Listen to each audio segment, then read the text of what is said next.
Oke, kembali lagi di Soal Jadi Pandit, dan gua ingin membahas preview pertandingan Arsenal melawan Manchester United dan juga pertandingan IPL lainnya. Dan sebelum itu ada kabar yang terbaru kemarin bahwa secara resmi Manchester United sudah mengumumkan Erik ten Hag sebagai pelatih kepala mereka di musim depan. Dan memang ini sebuah hal yang sangat baik ya menurut gue, dilakukan oleh Manchester United, karena memang mereka struggle sekarang itu kan karena murni pelatih mereka tidak bisa mengontrol ya. Dan Ten Hag direkrut, dan memang Ten Hag pun kalau dikasih pemain seperti sekarang ini, dia tidak akan, menurut gue tidak akan bisa mengontrol. Maka dari itu Ten Hag pada saat negosiasi juga berkata bahwa dia harus diberikan wewenang 100%, terutama dalam transfer pemain, jual pemain, perpanjangan kontrak. Dan menurut gue langkah pertama yang dilakukan Ten Hag itu adalah memperpanjang kontrak Bruno Fernandes 5 tahun. Itu yang pertama. Yang kedua, dia pasti sudah bernegosiasi dengan beberapa pemain, dan Rangnick juga kemarin bilang bahwa mereka itu akan rekrut 6 sampai 10 pemain. Berarti ada 6 sampai 10 pemain juga yang akan dilepas. Memang kalau kita lihat ada beberapa pemain yang sudah kontraknya habis, Cavani, Pogba, Matic sudah pasti hengkang. Terus siapa lagi tuh? Lingard, itu udah pasti. Belum ditambah Mata, belum ditambah Jones, belum ditambah Bailey mungkin, atau Wan Bissaka, atau ya ada beberapa lah, cukup banyak lah yang bisa dibuang oleh MU. Dan jika itu semua dibuang dan didatangkan 6 sampai 10 pemain yang bilang Rangnick, dan 6 sampai 10 pemain itu adalah pemain yang diinginkan 100% oleh Ten Hag dan bisa mengikuti sistem yang akan dilakukan oleh Ten Hag yang dia lakukan seperti di Ajax, itu bisa saja MU akan mulai bangkit ya. Gue tidak bilang MU akan meroket tahun depan, tetapi mulai bangkit. Artinya startnya ini sudah bagus. Nah, kalau bisa hal itu dan dipadukan dengan pemain-pemain yang masih bertahan, dan pemain-pemain yang masih bertahan juga bisa beradaptasi dengan strateginya Ten Hag. Nah, ini bisa berbahaya, bisa menjadi ancaman juga untuk tim-tim lain di PL, karena kita tahu sendiri Ten Hag, kita nggak usah perdebatkan soal strategi, dia sudah membuktikan di Ajax gitu ya. Sudah jual pemain setiap tahun, tapi dia tetap masih bisa perform, terutama di Liga Ajax, di Liga Belanda. Memang di Liga Belanda secara persaingan kita akui jauh di bawah IPL, tetapi dia sudah membuktikan juga di Champions League bahwa dia tetap bisa selalu survive. Minimal fase grup itu selalu harus lewat. Jadi itu yang menurut gue bisa menjadi fondasi yang bagus MU. Dan kita juga sebagai terutama bukan kita sebagai ya, terutama fans MU di luar sana harus bersabar ya, tidak bisa menuntut yang berlebihan kepada Ten Hag. Satu musim harus juara, enggak. Lu lihat Pep sama Klopp juga enggak. Mereka tuh bukan pesulap gitu. Mereka butuh proses. Dan MU ini benar-benar dalam keadaan yang sulit ya, dalam keadaan yang struggle. Jadi untuk membenahi lagi, untuk meroketkan lagi, itu butuh waktu pastinya. Dan Gary Neville juga sudah bilang bahwa kalau lu berharap MU juara langsung tahun depan, ya itu suatu hal yang berlebihan. Oke, segitu. Dan gue harap Ten Hag juga bisa membeli pemain-pemain yang bisa diharapkan, bisa masuk ke strategi dia, dan membuang pemain yang memang tidak diinginkan secara taktikal. Dan kita akan lihat ke depannya nanti pemain-pemain yang direkrut dan pemain-pemain yang dilepas apakah yang seperti tadi gue bilang gitu, jumlah dan pemain-pemainnya. Dan terus kita ke match. Nah, ini gue udah mulai preview EPL.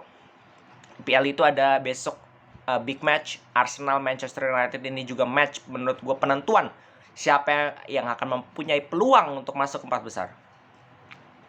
Arsenal kemarin habis menang, walaupun habis kalah 3 kali beruntun, tapi kemarin di Stamford Bridge mereka membuktikan bahwa mereka bisa menang lawan tim besar. Mereka bisa menang lawan direct kompetitor. Memang kita lihat Chelsea berada sedikit di atas mereka, tapi untuk mengatakan direct kompetitor juga bisa dilakukan ya, karena Chelsea pun tidak konsisten. Nah, Manchester United kemarin habis kalah 4-0 lawan Liverpool. walaupun kemarin lagi habis menang, walaupun menangnya juga kembali lagi tidak meyakinkan. Dan MU ini sekarang dalam performa yang sangat, menurut gue sangat drop secara moral, drop secara mental, drop secara segalanya lah, kepercayaan diri. Mereka tuh masuk lapangan gue rasa udah pesimis gitu, ingin untuk memenangkan pertandingan.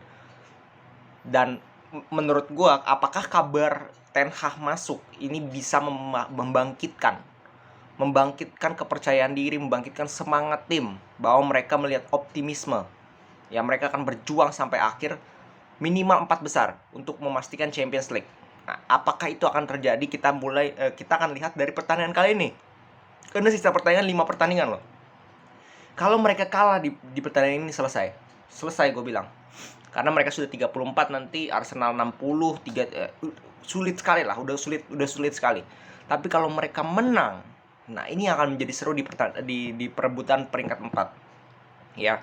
Dan Stamford main di Emirates tentu saja tidak akan mudah ya, karena dari head to head, head to head 5 pertandingan terakhir MU cukup kesulitan melawan Arsenal. Bahkan kalau kita lihat di kandang Arsenal, MU itu 3 pertandingan di Emirates Stadium, MU kalah 2 kali dan imbang sekali.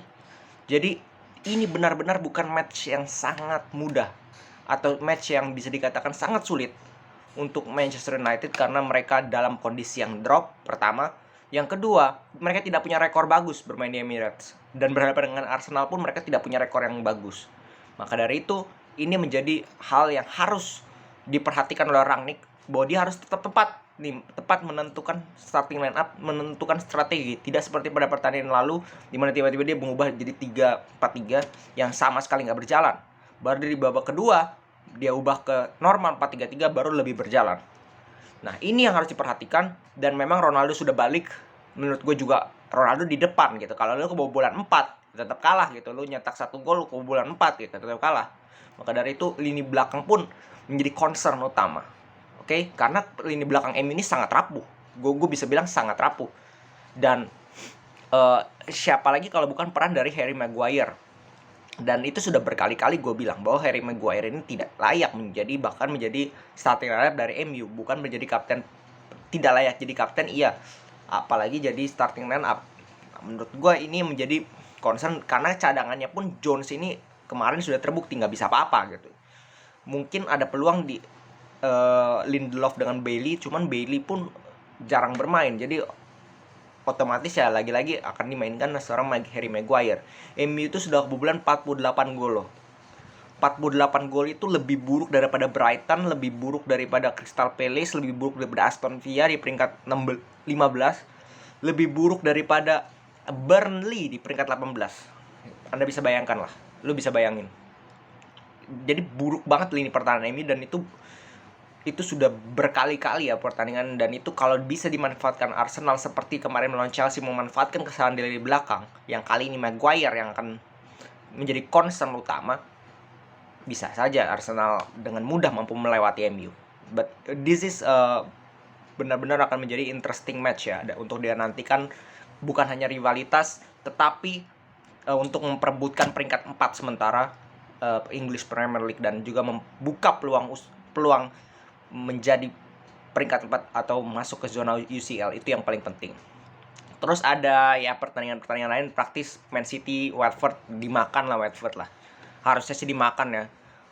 Spurs, Brentford juga, menurut gua Spurs juga harus berhati-hati ya. Mereka harus tetap menang terus, kalau enggak ya sama aja gitu. Mereka juga akan terdampar gitu dari persaingan 4 besar. Terus Chelsea, West Ham, harusnya sih Chelsea bisa bangkit ya. Kalau mereka bermain dengan bukan dengan 3-4-3 yang pemain-pemainnya pun yang dimainkan ngaco ya, seperti kemarin lawan Arsenal. Jadi walaupun main 3-4-3 ya, mainin pemain yang benar gitu, yang main pemain yang sudah biasa bermain dengan 3-4-3, bukan Loftus-Cheek, bukan Reece James, bukan Malang Sarr lah, bukan Lukaku lah. Yes, gua nggak tahu ya. Terus Liverpool Everton, derby Merseyside juga, menurut gue Everton jauh di bawah level Liverpool. Jadi harusnya sih Liverpool bisa babat nih game. Terus ya udah, itu paling dari PL. Jadi kita lihat besok ya. Gue akan nonton pertandingan Manchester United. Kita akan lihat seperti apa. perjalanannya pertandingan. Oke, segitu dulu preview dari gua dan pembahasan tentang Erik ten Hag yang here we go ke Manchester United. Oke, salam sepak bola.